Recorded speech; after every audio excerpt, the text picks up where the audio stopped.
oh boy, oh boy, oh boy, oh boy, oh boy, oh boy, oh boy. What we saying, chat? What we saying? It's been a long time coming since we spoke. Talk to me. Talk to me. How are we doing? How are we doing, man? What's everybody saying? Is everybody good this evening? Lot to discuss. Lot to get into. Making sure my headphones are even locked in right now. Bro. Brothers and sisters. Unks is in the building. Oh my days. Let me just make sure everything's good because I ain't done a live in a long time, have I? I've not done a live in a long time unless it's been a watch along. So I need to make sure everything's all good. What are we saying? Listen, this is an Armani exchange Q&A. We're getting into absolutely everything today. We're not missing nothing, right?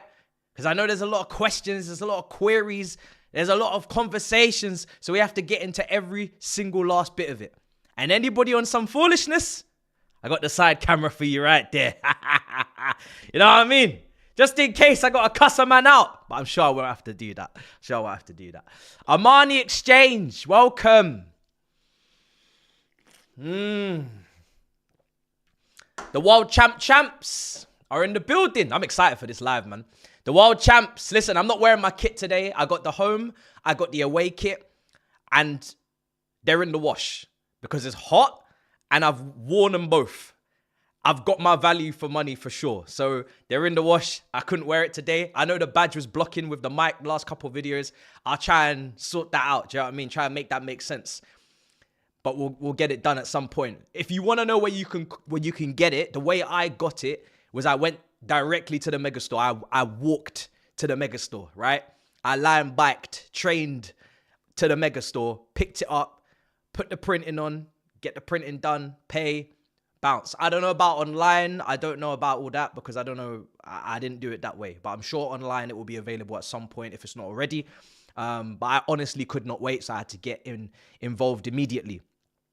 There doesn't seem to be any here we goes right now. Not as it stands, not as we speak. I know Osman is a here we go soon. We've moved on from him a long time ago. I've got notes. I came prepared. I didn't come on here on some fly foolishness. I've come here with things to say. And we're going to discuss as a community. We got a lot to get into. Now, we'll talk on Hato if it happens. We're going to talk on it. We're going to talk on everything here anyway. But obviously, if it actually happens, it happens. We'll talk. We don't be doing these fake bombers in the chat as well. I only want to know if there's real bombers. If there's no real bombers, we move on. We keep it stepping. There can't be bombers already. I just begun. What's the obsession with Ekatike? We're going to talk. So, first of all, Nicholas Jackson. There's a lot of talk and a lot of debate about Nicholas Jackson. I did my video. I put it out. And there was even more debate, even more talk under there. So I thought, let me just talk about it here because it seems like Manchester United are interested. Now, I don't know how true that is because obviously, from what I can see, they don't seem to have any money. You know, they spent 7 weeks negotiating for Mbeumo just to pay exactly what they were asked to pay in the first place. They need midfielders. They need a goalkeeper. So I'm not sure how much money they can actually put forward for Jackson. But what I said in that video was for Jackson, in this market, a player that got 15 goals in his first Premier League season, no penalties, and 10 last season, including the hamstring injury, 9 before mid-December, and then 1 for the rest of the campaign. Clearly not good enough in that back end of the season, even before the injury in Christmas, letting us down, not on form. But there are reasons for that. There's context for that you have to take into consideration, in my opinion. I'm not selling to Manchester United for less than 60. I'm not selling to a Premier League rival who are playing 1 game a week, who want to now pretend like they're of no threat to anyone or of no use to anyone because they had one of the worst seasons a big club, in fact, the worst season a big club has ever had in history. Yeah, not including Tottenham. I'm not going to now just start giving them favours and throwing them bones. At the end of the day, in my opinion, Nicholas Jackson complements Mbeumo and Matheus Cunha perfectly. Because now you've got forwards in that front three that can strike a ball. Now you've got forwards in that front three that will run beyond. And what is Jackson best at? Facilitating and creating for the attackers around him. Not scoring himself necessarily with his variety of finishing. Not aerial ability. Not box movement.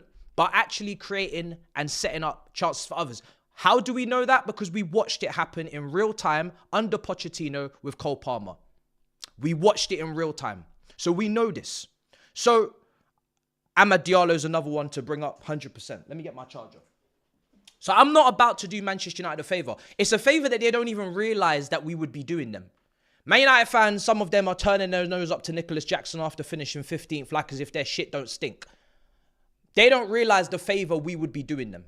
Now, look, obviously every player has their price. And like I said, 60 million. People will laugh but at the end of the day, how much did Nunes cost? What's he done? How much did Kai Havertz cost? Worse or equal numbers to Jackson. How much did Solanke cost? How many goals did he get last season? Maybe he got an injury too. Little bit of context. I don't care though, because at the end of the day, these are the players that we're discussing for these price points, and this is how much they're costing. And I don't even need to get into what people are costing in this window. Madueke, not as influential at Chelsea as Jackson. Kudus, not a great season last year. People are costing big P's. So Jackson can cost money too, 100%. Now, the reason why I think this is a debate and why there's more to it than... Because a lot of people are angry, and I understand. You're upset, you're emotional. I went out to Poland, I saw the heavy touch on the counter. I understand how you feel. I know how you feel.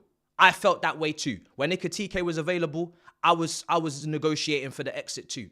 But let me just put this forward to you right now. He wants to stay. Reportedly, he wants to stay and fight for his place. If he didn't want to stay and he wanted to leave, I wouldn't even be having this conversation, this dialogue with you right now. I wouldn't even be doing it. But Nicholas Jackson is a better striker right now than Guiu. Shoot me. Shoot me if I'm lying. Because Maresca doesn't really tend, if you look back on the season, to pick players by accident.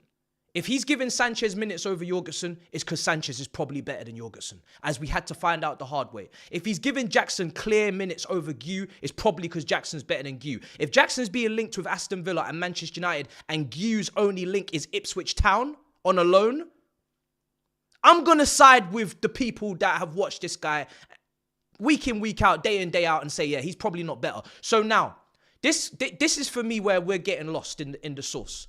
We need to win a trophy next season. We need to be better in the Carabao Cup and the FA Cup. We can't be losing at St. James's Park. We can't be losing against Brighton and Hove Albion. And I'm not trying to get drawn in the Carabao Cup against a pretty decent Premier League team and then putting Guiu up front instead of Jackson because we wanted the money. If one injury falls to João Pedro and all you have is Delap and Guiu in a season with 4 comps, that is not good enough. So if Jackson is leaving, he needs replacing with a senior striker. Top clubs should have 3 senior strikers. I've always been of that opinion. We starved last season with only 1 and a misprofiled Nkunku, so now everybody thinks 2 is good enough. No, it's not. João Pedro is meant to be positionally versatile. Now suddenly he has to be up front because we've only got 1 guy after him in Delap, who, by the way, is still improving, developing, probably going to pick up suspensions. But people are happy to have Guiu go out there in knockout games. First one off the bench in knockout games. Nah. My manager should be able to pick between 2 fucking strikers on that bench. 2.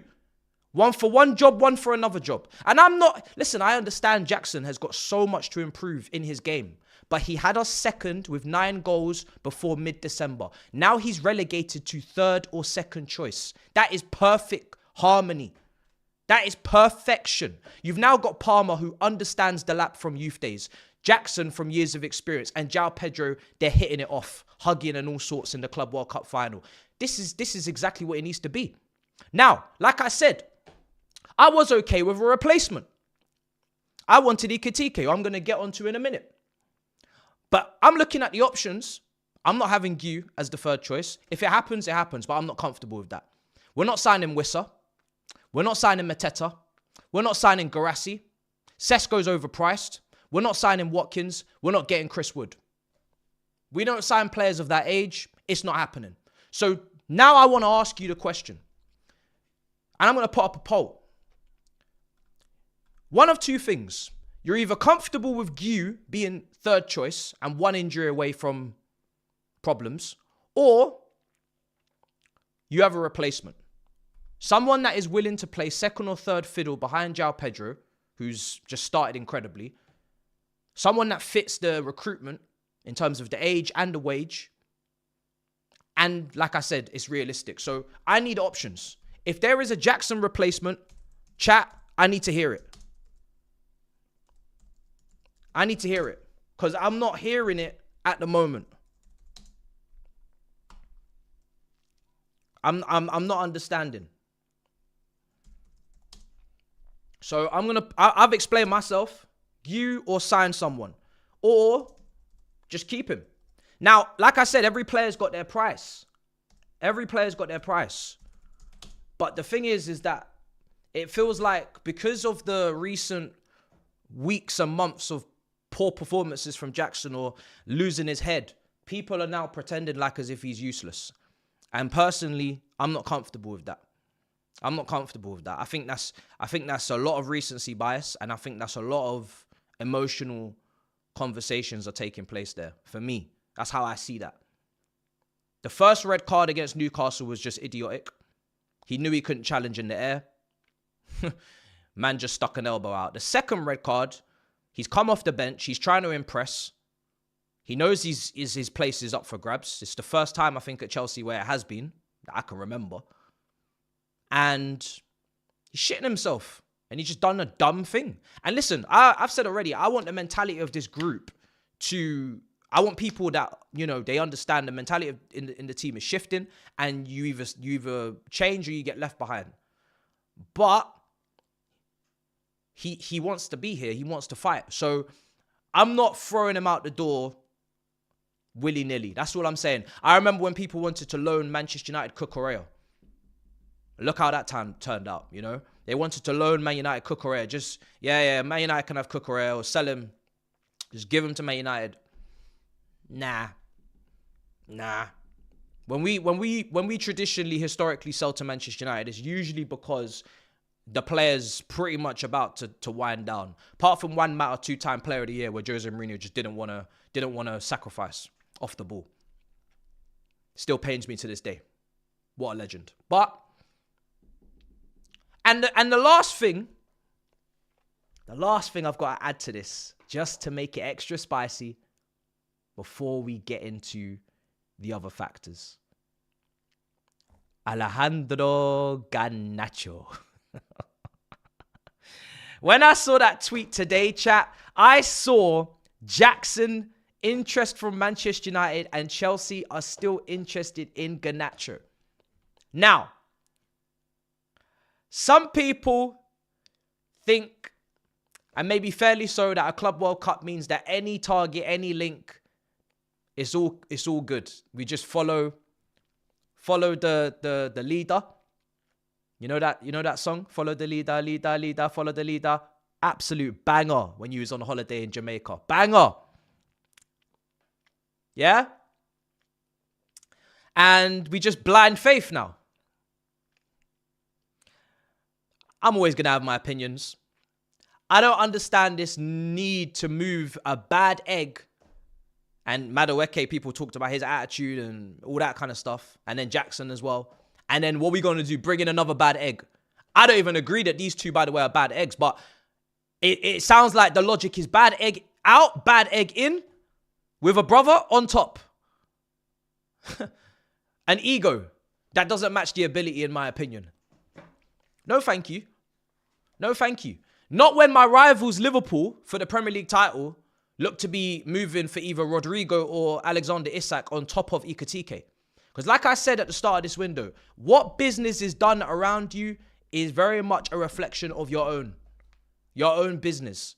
And whether people like to lie to themselves or not, and listen, I'm going to get into that in a minute, but there's a lot of distractions going on away from the fact that the business is just strong.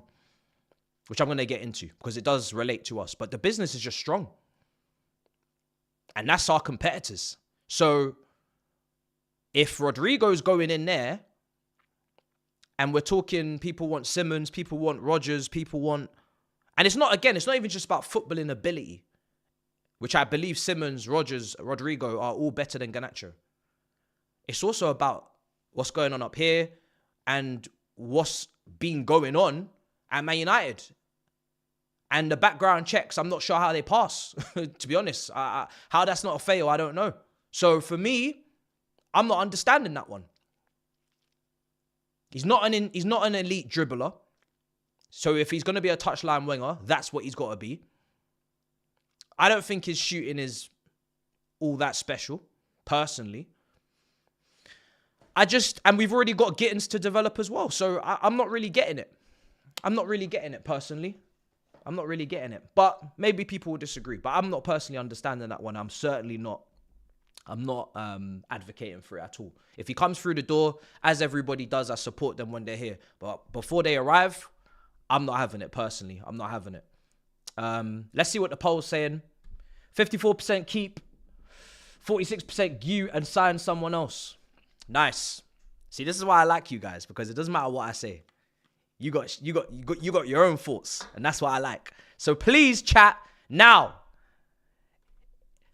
If you are part of the 46%, I need you to type Guiu, or I need you to type the striker that you would sign to replace Jackson. If you wouldn't replace him and you would just have two strikers, you could just type 2. But that right there is footballing suicide for a team that is going for 4 comps. So that better not be your answer. If that's your answer, I'm thinking you're an op at this point. Somebody just typed in Morata. Fuck. Okay. And this is what I love. Because now I can get into this and I can really attack these names. So I'm seeing, first of all, Gilchrist. Chat, what are we doing? Name and shame this guy. But, bro, let me just... Fucking hell, man. Just, bro, what are you doing? Gilchrist. Make it make sense. How is that going to happen? Please, tell me. Explain to me how we're going to get Gilchrist. Have we been linked? No.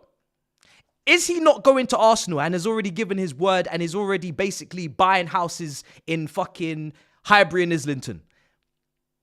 Is he going to take a competitive role, or are you benching João Pedro?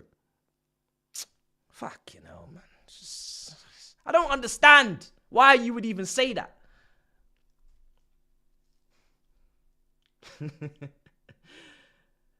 Callum Wilson.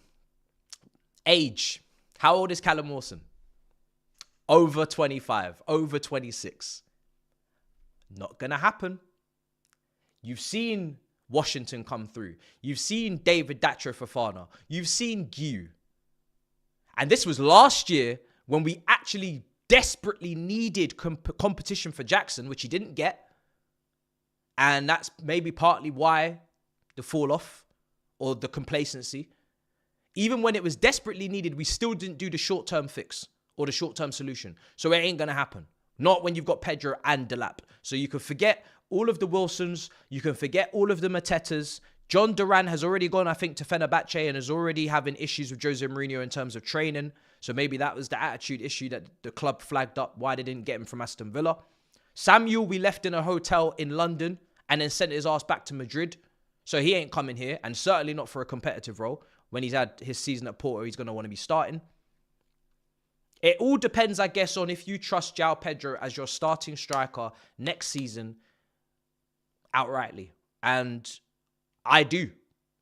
I do, because what I've watched in 2 matches, those 3 finishes, I have to just almost lose any logic or any panic or any, I already like the player, but sometimes you have to give a player room to surprise you. When Cole Palmer joined on almost deadline day, no one really expected him to do what he did in his first season. But you've got to give a player breathing room and space to shock you and surprise you. If you clog up the arteries, if you clog up all of the options and the pathways, there's no space to even flourish. There's no space to even prove anybody wrong or prove the price tag. The price tag for João Pedro is pretty strong. It's good. In this market with what everybody else is paying now, it's looking all right. But you got to give the guy space to breathe. I wouldn't want to bench him or put him anywhere else now other than striker when he started like that. Why would you do that?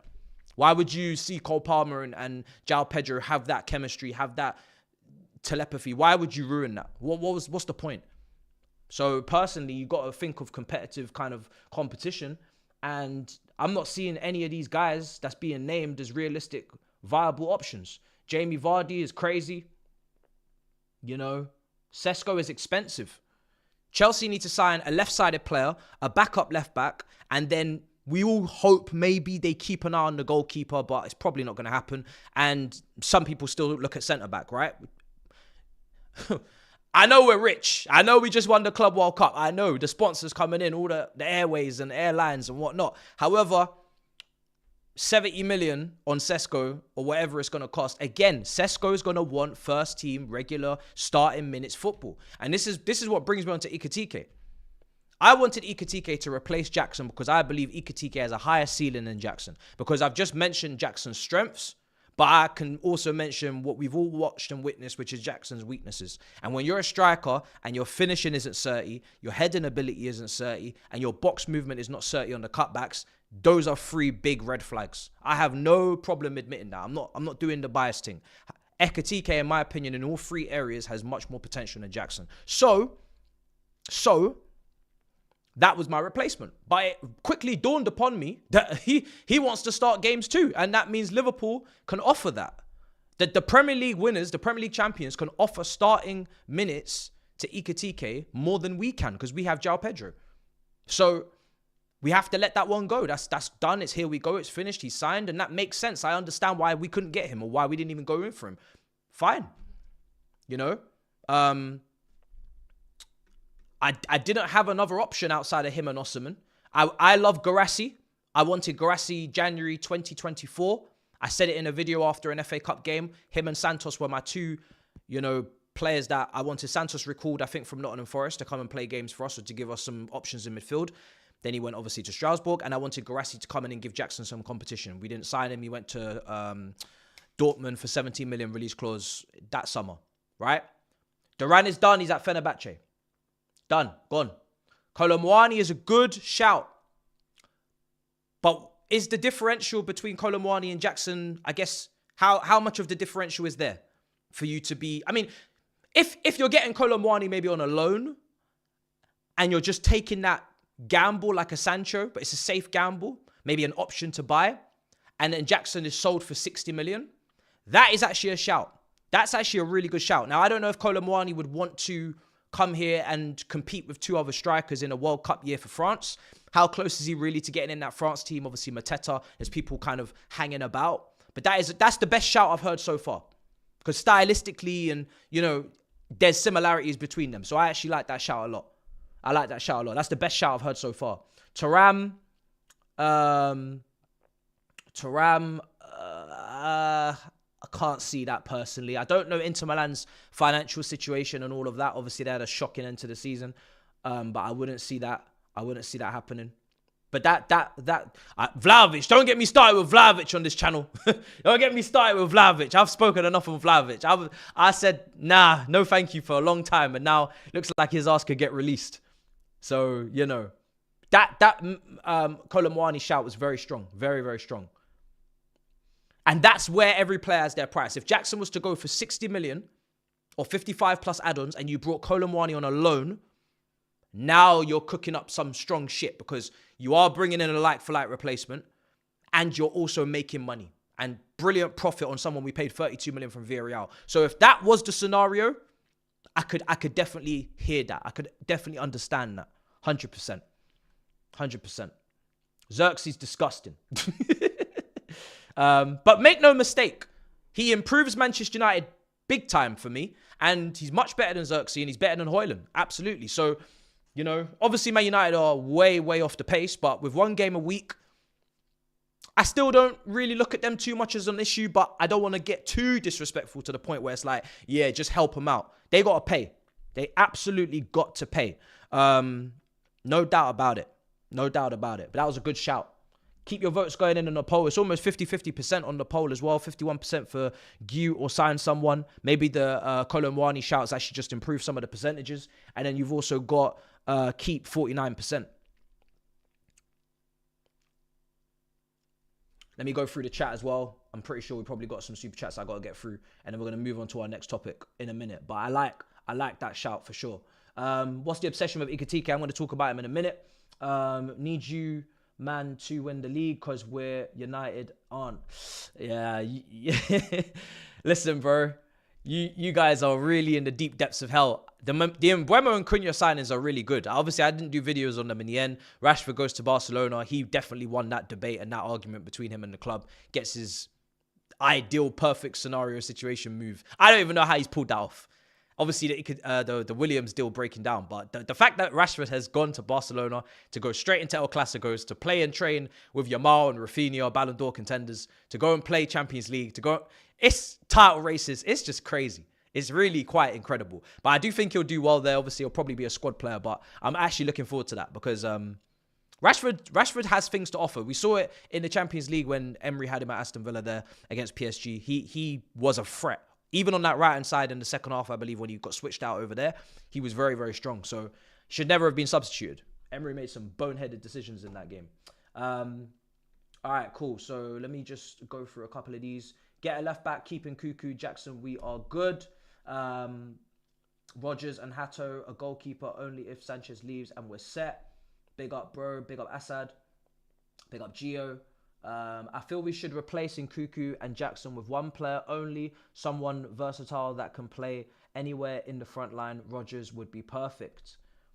I haven't seen Rodgers play false 9 too much, so I can't really comment on that. When I see him, he tends to play either off the left or in the 10, and he's kind of like driving through midfield and carrying the ball and all of these things. I don't know how good or how reliable he can be at false 9. I know Kudus was a link. He obviously gone to Tottenham. He played false 9 a little bit at Ajax. We all remember that goal at Anfield in the Champions League. The point you've just made is why, for me, Ekitike was an interesting option for us. Because I feel like Ekitike tactically would have made us very interesting and very unpredictable. He could have played up front. So all of these questions over the third option, but also not blocking or hampering João Pedro, because I do believe they could have played together. I think they could have interchanged between second striker and striker. They're both comfortable in both those zones. If that is Palmer still on the right. And I feel like, obviously, the price point is what everybody's kind of talking about right now. Jamie Carragher, a lot of Chelsea fans are talking about because he's not speaking too much on us, even though he was very, very vocal about us before the Club World Cup, and also with the money spent, and also with the sale of academy players, all sorts of stuff. Now Liverpool are spending. He hasn't got anything to say. I haven't got myself involved in these conversations yet because I don't want to blindside myself from what I believe to be as very good players they're bringing in, and putting myself into forgetting the fact that we're competing for a Premier League, and that is really all that matters. We want to win the Prem. They want to win the Prem. Man City want to win the Prem. Arsenal want to win the Prem. And whoever's transfer window is strongest and whoever had the strongest foundations coming into the window is really all that really matters. All of these other subplots and discussions are they're just filler shit. But if I am to comment on it, yes, Liverpool fans and Liverpool Football Club have kind of said for a long time, we do things a different way. We do things our way. We can't compete. We can't spend. It is clear that you chose not to spend. Whether that was Klopp or that was Henry or whoever, it was clear that the money was always there. You're a big club. The money was always there. Whether it was rejections for Lavia, Caicedo, Bellingham, whatever, the money's always been there. You choose if and when you want to spend it. The one thing you cannot do now is claim that you are anything other than just like the rest of us when it comes to this spending thing. When you put down money like this for Ekitike and Florian Wirtz, you are just as we are. Now, I have no issue with it because they didn't spend last summer. They have sales to make on Diaz, on Nunes, on potentially Elliott. So we don't know what their net spend is going to be. We talk about how good our selling is. We don't know what they're going to do selling-wise. They sold Kwanzaa. That was obviously this little back and forth with Bayer Leverkusen. I have no issue, and I'm not really going to even pretend like, oh, why are Liverpool spending so much money? Even if Liverpool go and get Isak next, Liverpool spent 10 million last summer. They're spending 2 summer transfers worth of money. They're spending January. They didn't spend a penny. They're spending 3 windows worth of money in 1 window, plus sales. So there's no point pretending, where has this money come from? This is absurd. This is outrageous. They are literally just catching up on the spending that they missed out on, that Arsenal spent, that Chelsea spent, and Man City have spent a truckload in the last 2 windows as well. I ain't got no problem with it. It's just now we don't need to talk about we can't compete. Now we don't need to talk about, these oil clubs. Just leave it. We all spend money. We all make money. We all buy. We all sell. Unless you're Arsenal. Arsenal don't really sell too well. And that's it. Now we all fight for the title. And that's it. As long as we can agree on that, we don't have to run stupid narratives. We don't have to misreport and inflate figures for Chelsea. But then for Liverpool, suddenly the add-ons are not included. The amount of people that have told me that Mykhailo Mudryk cost £88 million. 62 initial, in fact, plus add-ons, which included a Ballon d'Or clause. When it's Chelsea, it's 88 million or 100 million euros. When it's Liverpool, it's 69 million for Ikitike when the add-ons are not included. That is where the media bias or the misinformed reporting starts. That's even, so that's where that's got to stop. That's got to stop, But again, people talk about Chelsea spent 2.5 billion when they didn't, etc. Just inflating shit for no reason. I'm not going to get in this tick for tack. You inflate our fees. You inflate our fees. We inflate yours. I'm not interested. That's some Twitter shit. I don't care. I know where the money's come from. I know why they're spending it. I have not got no problem with it. Apart from the fact that they're improving their team. They're interested in players that I want. When people are doing the copium of, Isak to Liverpool, I don't really mind. I don't really understand that, chat. Some people were telling me in my comments, if Isak goes to Liverpool, it doesn't matter. If Isak goes to Liverpool, that is a striker that has banged in 20 Premier League plus goals in back-to-back seasons. That is a problem. When was the last Chelsea striker that did back-to-back 20 Premier League goal seasons? It's not Diego Costa. That's your first clue. I don't even know who the hell it is. So please tell me, because I couldn't even go back that far. Chelsea fans in the chat, when was the last time a Chelsea striker did back-to-back 20-plus Premier League goal seasons? Was it Jimmy Floyd? Because I had a feeling it could be. I don't think it was Drogba. I'm trying to remember the seasons where Drogba would have done back-to-back. I know he did 20-plus, I think, in 07. I know he obviously did it in Ancelotti's season as well, in 10. I don't know if there was a back-to-back.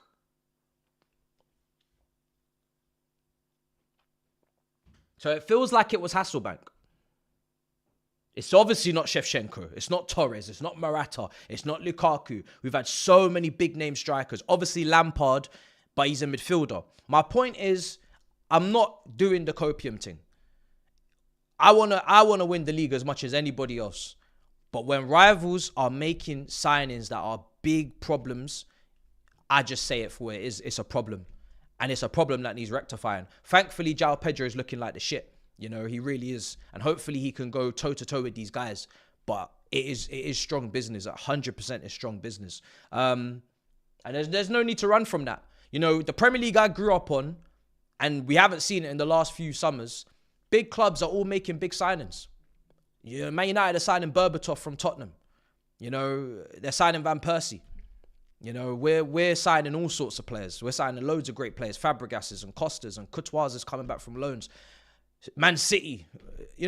This is what the Premier League is. This is what it's about. More than one club is going to have a great summer. That's just how it goes. You know what I mean? Who will win this window? I have no idea. But it's the most exciting transfer window in years. Big clubs have been sleeping in this league and everybody seems to be scaling up. The big clubs are clocking. Justin Bieber, what did he say? It's not clocking to you. You know what I mean? It's not clocking to you that we're standing on business. The big clubs are looking at the mid-table teams and thinking, damn, you actually have some of the best players. Elise at Palace, one of the best wingers in the league. Eze, better than a whole host of players at the top end. Kudus, Mbeumo, The list is endless. João Pedro, great start. Clubs are finally realizing that, damn, we need to take these players off these teams, because the league was much more competitive last season because of this. The quality in the middle of the table was so strong, and the quality at the top end of the table was terrible.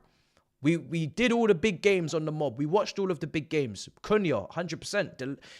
We watched all of the big 6 games. A lot of them were shockingly shit for this very reason. The lack of quality was clear as day. So I'm excited, man. I think the Premier League next season is going to be, I mean, obviously at the top end, the middle struggling. Brentford lost their manager, looking like they're going to lose both their strikers, etc. The middle of the table might crumble a little bit, but the top end of the table is going to be much tighter and much more entertaining than ever before. So it's going to be interesting. Jonathan David, I think, has gone to Juventus. I think. But final thing on Ekitike, we've spoken about Carragher. We'll speak later on in the season. But obviously there's been like lazy comparisons to like Nunes. The last time they spent a lot of money on a forward. Klopp wanted Nunes. Edwards didn't. Klopp wanted to resign and renew contracts for older players like Henderson, etc. Klopp was a lover, not a fighter. And he won trophies with them, so he wanted to stay loyal. And I get it, because us as Chelsea fans, we're even contemplating keeping Sanchez in goal, because he's had a good, strong back end to the season. He's won a Golden Glove, and now people are contemplating keeping him. When you win shit with a group of players, you become loyal, and you have another level of love to that group of players. And we're just fans, let alone a head coach who's actually working with them day in, day out. They're training, they're working their bollocks off, they're going through the graft and the grind for them and putting their lives on the line for them. So I get it. But look, top directors can get shit wrong. But there's a player that was signed by PSG and wanted by Campos and couldn't get into the Galactico front three. Wanted by Edwards and wanted by the same Newcastle recruitment team that wanted João Pedro that we're all raving about. When all 3 of those recruitment teams want the same player and 2 of them signed him, on top of the shit that we're just watching on compilations and highlights, I'm afraid there's a lot of cope. That's all I have to say. I'm afraid there's a lot of cope. I hope the very worst. I hope that he absolutely flops. But I think there's a lot of cope. Let's see what happens with Isak and Rodrygo. Hopefully, chat, it doesn't happen, man. Hopefully, they don't sign these 2 players, because, yeah, it's long. What are we getting into next?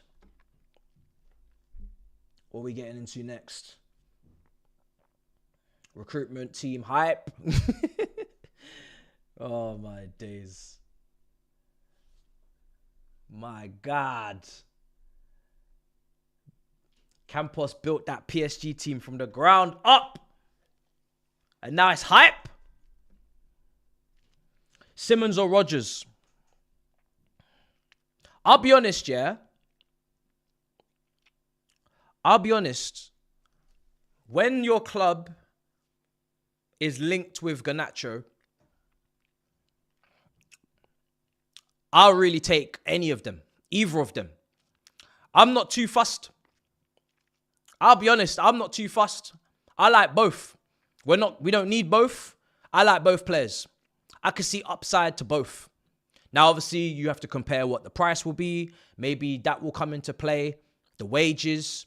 Obviously, Rodgers is already Premier League tried and tested. Physically, we know that he's not going to have any issues whatsoever. Great ball carrier. When I look at Rodgers, I do sometimes feel like that was almost Chukwuemeka's path. Same club, similar traits, and some different. But I feel like Chukwuemeka was that talented. If he had stayed away from injuries and if he had kept up the form that he even showed in glimpses at the early part of the season, I think it was the season before last, I think he would have just been exactly what Rodgers is right now. And that hurts. Because I like Chukwuemeka, but he's injury prone. It ain't going to work out here. So it is what it is. But that was some good scouting I think we did in the first window. £20 million. I actually thought that was a snip. When I started to see him in the Chelsea show, I thought this is actually a baller. Things didn't work out.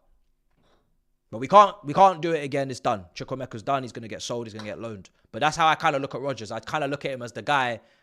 Chukwuemeka almost walked and Rodgers ran. You know, Chukwuemeka, he left Villa early. Maybe that was a bad move in the end. Injuries, all of the injuries under Poch, all of the injuries, medical team, all sorts of madness. I don't know what happened behind the scenes. Rodgers just took that spot and just ran with it and never looked back. He was at Middlesbrough not long before that. It's crazy. Life change. So when it comes to Simmons and Rodgers, they're both going to play in the same pocket of space. All I know is that Rodrygo obviously is my first choice, but he has to actually want to come here. He has to actually want to leave Real Madrid. He actually mentally needs to be stable and not begging and, you know, trying to bribe Real Madrid to keep him or doing up a presentation at the end like Lionel Messi leaving Barcelona, shedding tears and crying and shit. I need players that want to be here. I'm not going to beg. I said this before. That would be my kind of first choice because I feel like the goals that he'll get and the improvement in terms of output that he'll show at left wing, that will add so much to this front line in terms of just the goals and the tallies will just be, I think it would be perfect. I'll be honest. If you add a Rodrygo here, which is a long shot now, it's probably not happening. It's 1% chance, 99% faith. With João Pedro, with Esteval, Neto, and Palmer, bro, I'm on cloud 9. But if it's between Simmons and Rodgers, all I know is you need a left back that overlaps. You need a left back that overlaps. So when we talk about Hato, we talk about a left back that can play a bit of centre back and seems to be someone that you would kind of keep in the defensive five. And what I mean by that is Cucurella, early doors, late Poch, early Maresca, kind of sometimes tucks into the back three, tucks into midfield, just purely focused on counter, press and transitions and mopping up and getting back. Now, obviously, Cucurella has gone on to just be this wild, crazy individual who gets goals and just tackles at right wing and pops up on the left and he's all over the place. But profile-wise, I feel like someone that can overlap is important if you're signing a Rodgers or a Simmons because I don't see them as out-and-out touchline wingers on the left. I see them as kind of players that will maybe play on the left but come inside. So we've already got Gittins, who's a touchline winger. So if you're going down that route where you want someone who's not, just to have a bit of tactical variation, I need a left back that's going up and down on the left. And I feel like, yes, Cucurella is great and he's been incredible, but I definitely feel like you can get a left back that's better at crossing, better at going past players 1v1, more athleticism. Actually, no, athleticism, Cucurella has been brilliant, to be fair. But just someone that in the final third, outside of the goals and the box crashing, I just feel like is more fluid and links up and interchanges with guys a lot smoother. I think you can get some. I actually don't know who. That's the funny thing because I don't really see like loads of guys that will come in here and will be back up to Cucurella and be okay with that, but also then do what I'm asking necessarily. So if you got names in the chat, let me know. The left back market is a little bit, I don't know. I'm not really seeing a lot. Obviously, Theo Hernandez has gone Saudi, but again, you can't realistically ask him to back up Cucurella or to compete with Cucurella. Like, he's going to want to start minutes. He's going to want minutes, World Cup. So, I don't know. It's difficult to know. Someone said about Go Diego Go from Strasbourg. Obviously, my only question and concern there would be defensively, aerially on the back post. Is that like a real big weakness that we might see exposed in the Premier League? He played wing back at Strasbourg. So, when someone's playing wing back like Frimpong or Diego or, you know, all these guys, I do have, even Marcus Alonso when he was here, I do have my question on if they're playing wing back, does that mean in a back four, I'm going to have a lot of problems? Nico O'Reilly's a very good shout. The reason why he's a good shout is because obviously we always get Man City Academy guys and we've been linked with him before. We were linked with him and we were linked with McAtee. Now, from what I understand, he's a central midfielder, but he obviously got moved into a left back position. I don't know if, again, this is the thing. I don't know if long-term, personally, if he sees himself as a left back or he wants to go back into midfield. I think if he leaves City, he's leaving City because he wants regular game time. So again, the only thing with me is in defense, if you're going to have a top defense, you don't tend to rotate defenders. Attackers can rotate, take off at 60, take off at 70, pull a man off if they're having a stinker, all these things. I feel like with your back four, and it's even more important and integral at centre-back, But I don't really feel like you're trying to rotate your back four. If you're rotating your back four and your goalkeeper, it's a problem. When you look at title-winning defenses or top defenses, even Champions League winning defense when we won it 2021, we knew who our defenders were. We knew what our backline was. So again, obviously we need competition, but really the uncomfortable word is backup is what we're looking for. Someone who's actually going to be backup. And it seems like O'Reilly is leaving because if he does leave, he wants minutes. Can we offer the minutes and I don't know. So, I mean, look at Renato Veiga. He's leaving, right? He's going to Atletico Madrid or he's going to Bayern Munich or wherever he's going because he wants minutes. He signed on the dotted line from Basel knowing full well that he weren't starting at this football club. He knew full well he was going into that Conference League squad. He wasn't starting for Chelsea in the Premier League. And we wanted him to deputise at left-back for Cucurella. He wanted to be a centre-back. Make that make sense when you know that we've not got no other left-backs because Chilwell's in the bomb squad. And Badiashile is Colwell's backup. So you do the mathematics and the calculations and you try to tell me how you thought you was a backup centre-back and not a backup left-back. Don't make no sense. But here we are. He's leaving. And then obviously people talk about Barco, but again, same concerns. Same concerns that were brought up to me when I spoke about Maatsen. Is he going to get dunked on? You know, Barco. I've seen him. I see he could maybe go into midfield a little bit. But is he going to get dunked on physically in the Prem? He obviously didn't really play at Brighton, so I didn't really get to see him there. Davies at Ipswich is a shout. That's actually one of the guys out on my list here. What do you guys think of Davies at Ipswich? It's not a fancy name. Obviously, Guiu was linked on a loan, so maybe there's a deal to do there. Send Guiu on loan in the Championship.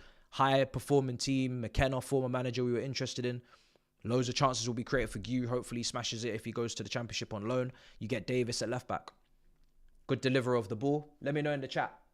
Davies at Robertson, for me, will not be a starter.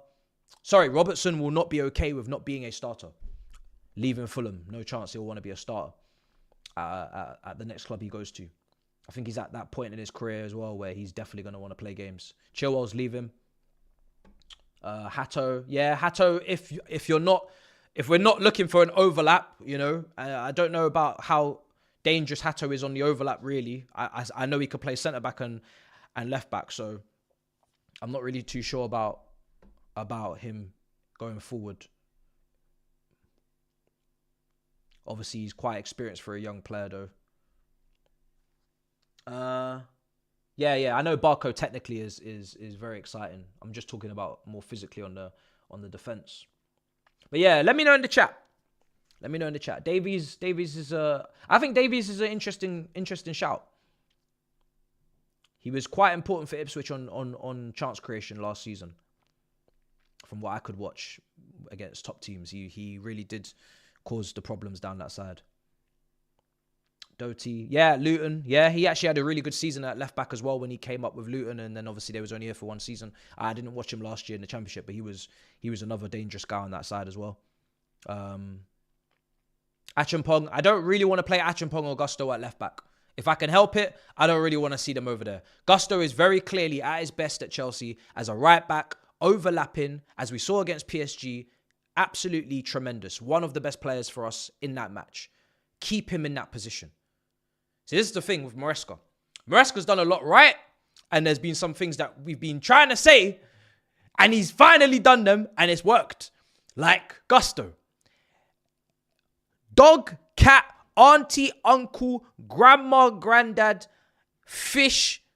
Anybody knows Gusto, right back, touchline, up and down. That's it. Why this brother was in midfield, I do not know. Why this brother was in double 10 positions, I do not know. But it don't suit him. He can't pass like James. He can't really cross like James, even though, you know, he's shown crossing at times to be pretty decent, but he's not as good as James at shooting, at crossing, at passing, at anything, really. So just keep the job simple. Keep the job simple. And when it was simple, it was fantastic. And it was just like the good old days. Gusto on the overlap, Cole Palmer. Beautiful. Combined for the first goal. So for me, I feel like that's got to stop. I don't even really want to see Gusto in the back three. Gusto is a right back / wing back, if you want to even take it that far. Achimpong is built physically more for centre back, and he done it in the academy. I don't think Gusto played centre back in the academy at Lyon, as far as I'm aware. And James obviously can do anything as long as he's fit. So I just keep it simple. Now, obviously, there's probably left backs on the continent, in La Liga, in Serie A, or wherever that I'm not clued up on, or I've not watched much of. So you guys let me know if there's backup left backs there. But it's difficult when Cucurella is having the season of his life. He's won the Euros. He's won obviously Club World Cup, and he's just been incredible.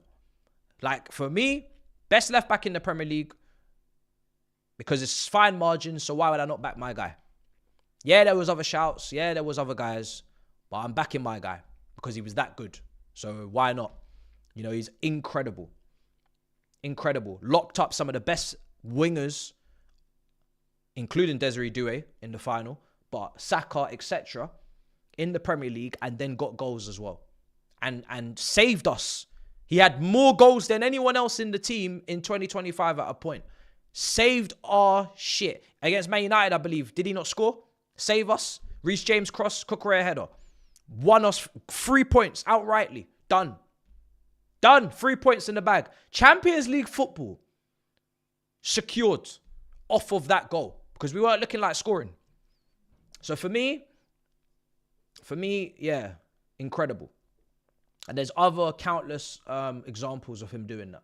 So it's really difficult when someone does that well and they're durable and they don't get injured and, you know, all these things, to then ask someone to come in and be deputy. And that's why I was so annoyed when Samuel Smith, who actually was signed under his ownership, I keep thinking he was from Cobham because he just signed so young and thrown straight into the under-23s. I keep forgetting that he wasn't even from our academy. But if we'd given him opportunities in the Conference League, we might have seen someone that could have been that backup.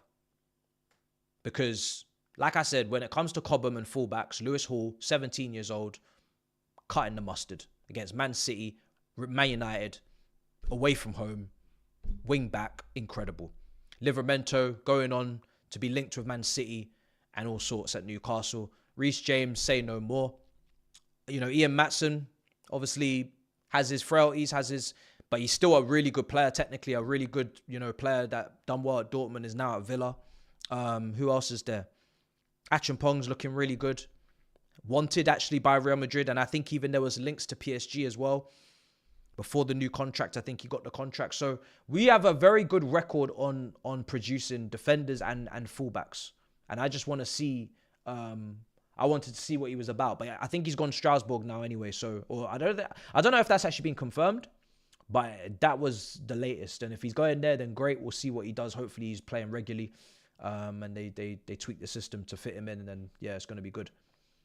But yeah, I mean, like I said, I'm fine with Simmons or Rodgers. My first choice is Rodrygo, because I feel like out of the three of them, he's going to bring the goals. Some of you are maybe not looking at the goals. Maybe you want more chance creation, which obviously Simmons is bringing. Rodgers is bringing in his own way. They're bringing a balance of maybe a bit of both. I'm not asked. I'm not too fussed. They're all really good. You know, they're all really good players. They're all really exciting players. I would be happy to have any one of them in my team next season. Just not Garnacho.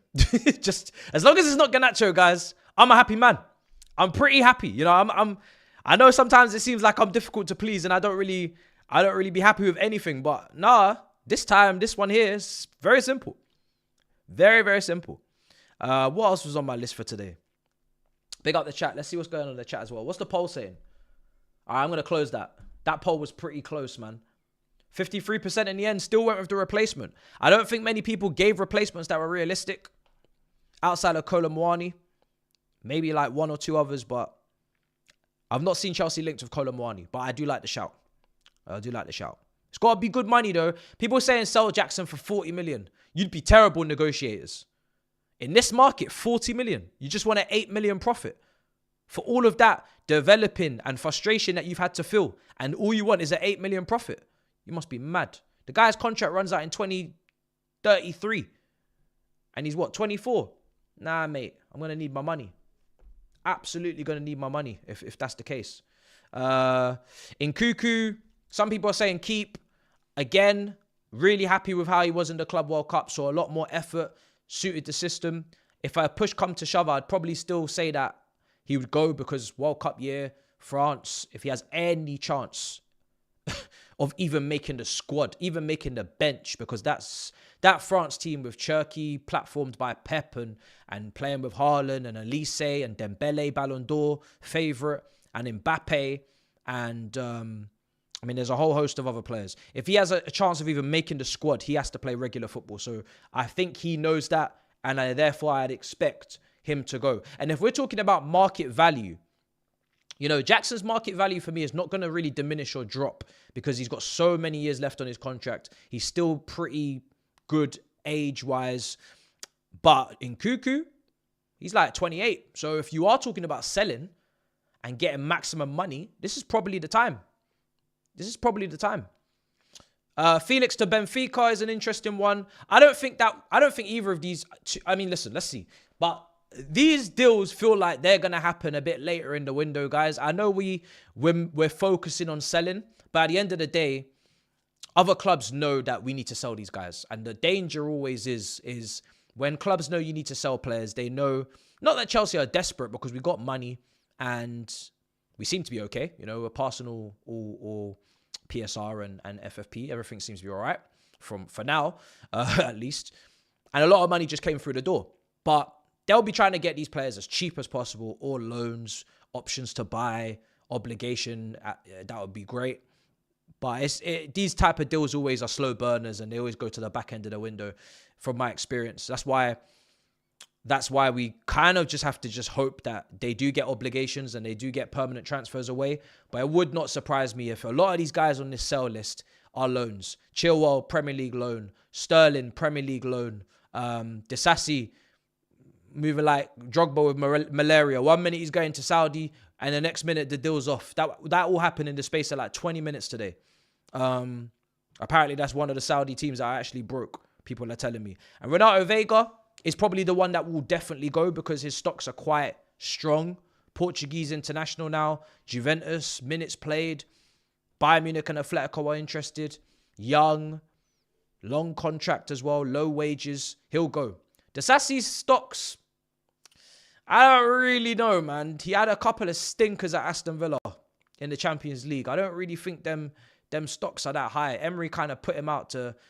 He hung him out to dry, man, against PSG. So I don't know if the stocks are that strong.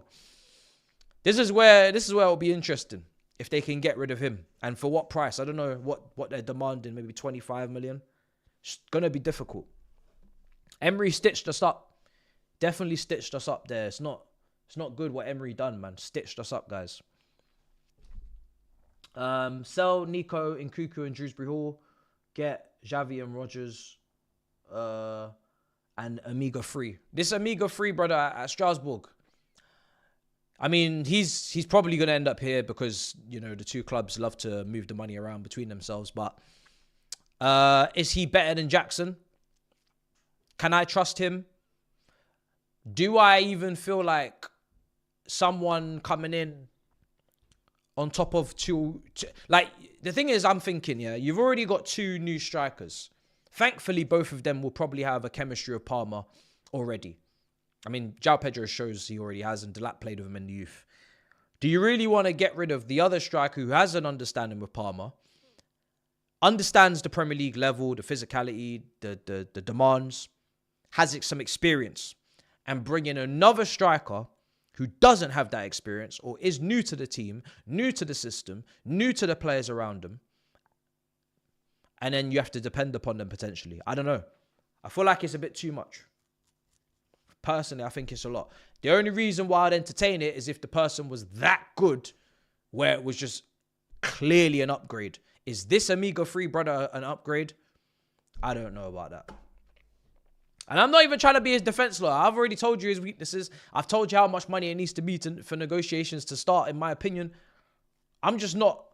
I don't want to get caught up in a couple of red cards because at the end of the day, it was a bad few months for him. 100%. Before that, he was doing the same thing Delap was doing. Picking up yellows, getting the odd accumulation, suspension, no red cards. That's it.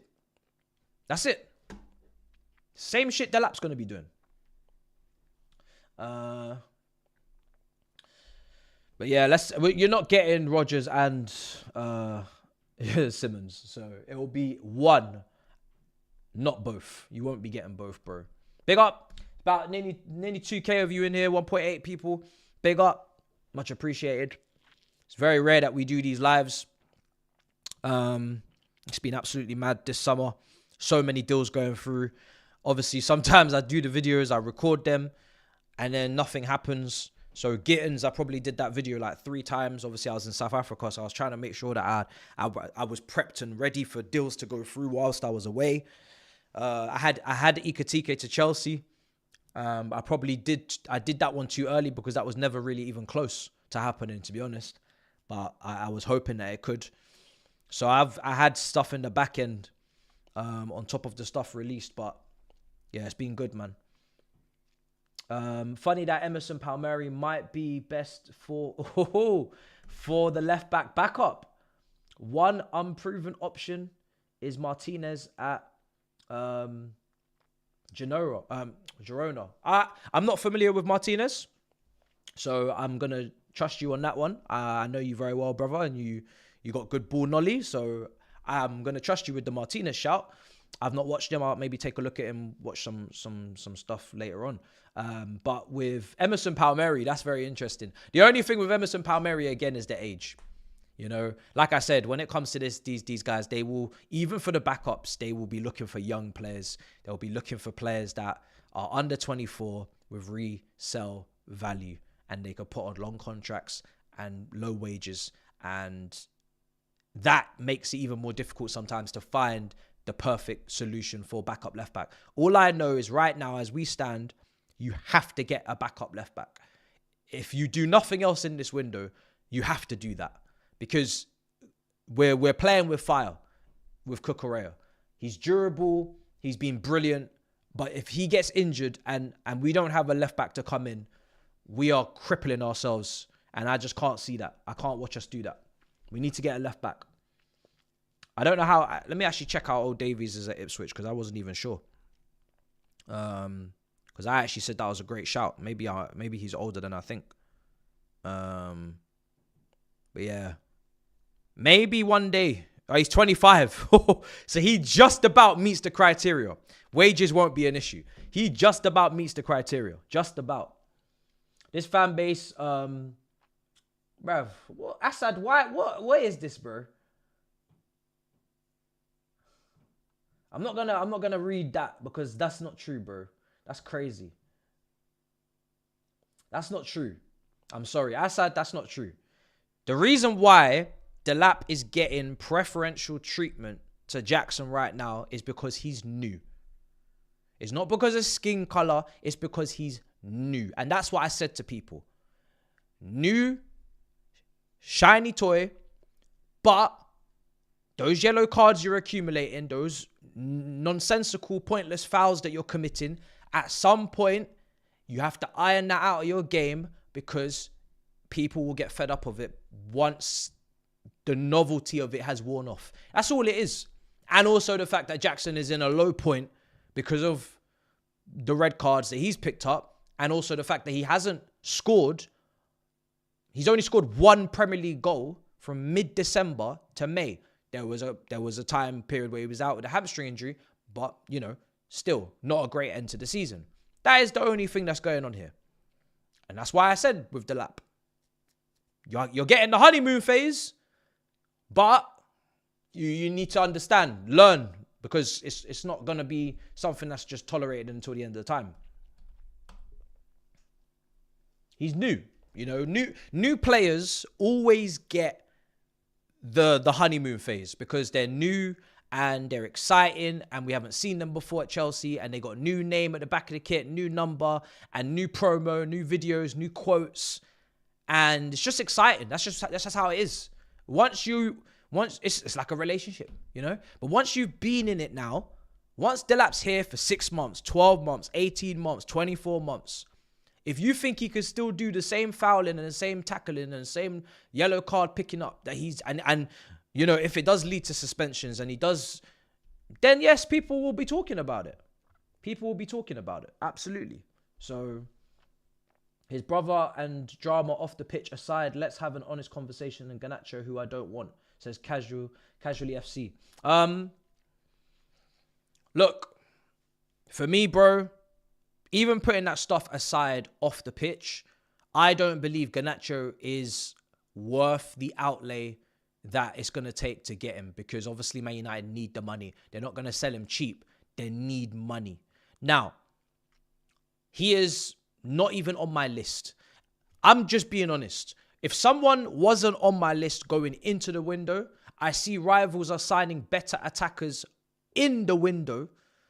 I'm not going to advocate for signing someone when I think we need a starting quality left winger, if we're to be fair to Gittins, and we're to allow Gittins the time to make mistakes at 20 years old, to improve, to be inconsistent. Why would I now want another inconsistent winger with an ego who, attributes-wise, I don't think there's enough outstanding attributes in his game for me to really say, yeah, put him in this team and he's a needle mover. For me, I'm not on it. He's part of the worst Manchester United team in my lifetime. If he's playing in a Man United team that is even at half the level it should be at, he's not starting. How many times have Man United fans said, oh, Garnacho's better off the bench. Garnacho's better as an impact sub. When Garnacho starts, it doesn't really make sense. On top of the fact that he's playing for a counter-attacking team. Ten Hag, Ruben Amorim, a team that can't keep the ball. A team that needs to counter-attack. Low blocks is not really their thing. Why would I advocate for that at Chelsea? On top of all the extra stuff around him. And by the way, that extra stuff is not something to just push to the wayside. We're trying to create a new energy, a new mentality, a new environment. We're finally actually making good strides. We're starting to see leaders. We're starting to see improvements in the mentality of the talk of the players. And then we want to go and throw in someone who's questionable. At least questionable. I don't really see why you do that. And like I said, Man United fans have long been saying better off the bench. Impact sub, impact sub, impact sub, impact sub. We do not need another impact sub. We need someone who can start and handle some responsibility, in my opinion. And when Liverpool are getting Rodrygo and you go and sign Garnacho, that doesn't scream head-to-head Premier League title fight to me. Because you just got the weaker player quite comfortably, in my opinion. So you can't have, I don't really know how you could talk about Isak's it's not a problem, but, you know, we could get Garnacho. I'm not following. I'm not following. I'm just being consistent. I didn't want Garnacho whilst the season was on. I don't want him now. Just us being linked to him doesn't really change anything for me. I'll be honest. It doesn't change anything for me. I didn't want him before the window. I don't want him during the window. I don't want him after the window. That's just how it is. If he comes, so be it. You know, we'll have to just start from scratch, turn a fresh, you know, turn over a new leaf, and let's see how he does. But we can't sit here and pretend like every single signing we've made has worked out, because otherwise the list that I've got here to sell wouldn't be as long as it is. So I'm not going to do this blind faith thing now where every single player that's recommended I want. Doesn't even make any sense. Some of the profiles are completely contrasting to the profiles on the list. So how could you want all of them? Do you know what I mean? It don't even make sense from that standpoint. For me, there are targets on that list that they've already put out that I really like. And there's one on there I don't. I don't have to like every target. Otherwise, I don't really know what's the point of even watching football if you're not going to have your own opinion. This is a guy that plays in the Prem. We see him week in, week out. You know, this ain't even what Man United fans are saying. This is just what we're watching. And again, yes, he can improve and he can, all of these things. Yes. But we have Gittins. I want to focus on Gittins. Gittins, his footwork looks way better than Garnacho's in terms of the dribble. his statistics on the dribble is better. 1v1, he will be stronger. Shooting, he looks way better than Garnacho. Forget the numbers. Just, he looks like the potential on the shooting looks strong. You know? I'd rather focus on him. And I didn't even have him on the list. But at least with him, there isn't the bullshit around with the brother and the all of the nonsense that surrounds Garnacho. That doesn't apply with Gittins. So I'd rather focus on Gittins. Let's see.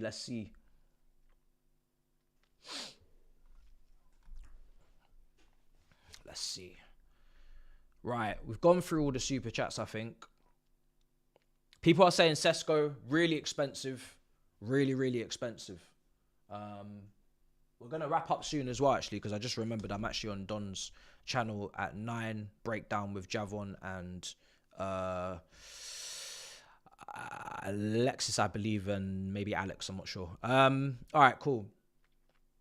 Oscar Bob, yeah, I mean, he's obviously going to be part of Man City this season. Let's see. Is there anything we've not talked about, guys? We've spoken about Disasi, Veiga, Sterling, Chilwell, Nkunku, Felix. No real movement there. Obviously, Trafford we were linked with. He looks like he's going to Manchester City. Newcastle are struggling in this window. Newcastle are getting eaten alive in this window. They have had so many targets that they are just getting either rejected by or people are just going elsewhere on preference. They're in the Champions League. I do think it has something to do with the geography. I do think it's the location that's hampering them a little bit. If you're picking between Manchester and Newcastle, you're going to pick Manchester. If you're picking between London and Newcastle, you're going to pick London. I've never been to Newcastle. I've heard it's a great party city. At the same time, though, it's difficult. And I think that's why they ended up with someone like Elanga, who Elanga is like clearly going to go into Eddie Howe's system and suit it and work incredibly hard off the ball and be great on the counter. And he had a good statistical, season. But I do think there's a cap. There's a cap there on that player coming in at 55 million as well, which I think is a crazy price to pay for Elanga. I'm sorry. I think that's a 40 million player. At absolute most. 55 is ridiculous. But I do think they were forced into that because of the rejections of Mbeumo and João Pedro and all of these players. That's where they're at. But their recruitment is good, but they're definitely crippled. So Trafford don't look like he's coming here again because he looks like he's going to start at Man City. Edison's going to leave to Galatasaray. Trafford is going to start at Man City. And again, we ain't offering you starting minutes. If you're coming in as a goalkeeper at Chelsea, you are at least fighting with Sanchez because they rate him highly. So again, we can't even offer Trafford better minutes right now than City. So that's not happening. That's not happening. So it's really interesting, guys. I think we've done really well so far. I think we need minimum 2 more players, maximum 4. I think I've said already with the centre-backs, obviously in my top 5 signings to make Chelsea serious, I had a crazy, wild shout in Romero. That's not happening. And nor did I expect it to happen. But it was just a shout. And I just feel like centre-back is weird because Chalobah, Tosin, like you could kind of swap either or in and out the team at any point. They both have different strengths. Chalobah's better as a wide defender. Tosin's better aerially. So it's kind of just let them fight for the position. Fofana's kind of crippling us on the wages and the fact that he's always injured, but we know the potential. I'm not really overly invested in centre-back right now. I think goalkeeper is probably not going to happen because of what happened with Mike Maignan at the start of the window. Once you're fumbling that, you're telling me you're not really trying to get a keeper. I said that on Twitter. I got flamed. Left back and left wide wing, whatever you want to call it. That's it. Done. Finished. And Costa is extremely expensive from Porto. I don't know if he's run out of contract or anything, but I haven't seen that and I don't see that happening.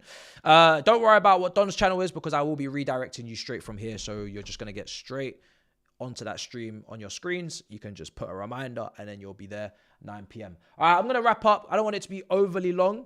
I feel like we've kind of hit every point, so I don't really just want to start waffling now. But I feel like we've addressed pretty much everything going on right now. And we've gone through all of the talking points, all the players that are involved in, out, and also what's around us. I'm excited for the season. I'm really excited. That's all I can say. I'm really excited. Just want to just get a few more things done. Clear the players that are not involved. Hopefully as many sales as possible. But do prepare yourself for loans. There will be some players that just cannot be shifted. Not even this board's fault, really. Like Sterling was Todd Bowley. We know this. Chilwell was the previous regime, but it's not even their fault either. That was injuries. And then the wages. I think we gave him a new contract, which did he deserve? I think he did, if I remember rightly. But it was a lot of money, obviously, and that's why we're trying to stop doing that. So the wage bill is great to see. And we got Kepa out, and that wasn't easy as well. So that was actually it was only 5 million, but it happened. We managed to get him moved on. So, yeah, Dacha Fofana, I don't know where that man is. And, we spoke about Hato. So, listen, I'm going to wrap things up there. I'll see you guys at 9 o'clock. And, anything else breaks, any more news, I will obviously have a video out. And Premier League will be starting in, just a few weeks. So, I got a lot to do behind the scenes, man. Working, improving, adding. There's a lot to do. So you'll see that very soon. Love and guidance. I see you guys in a bit. Big up yourselves in a bit, people. Peace. Come on.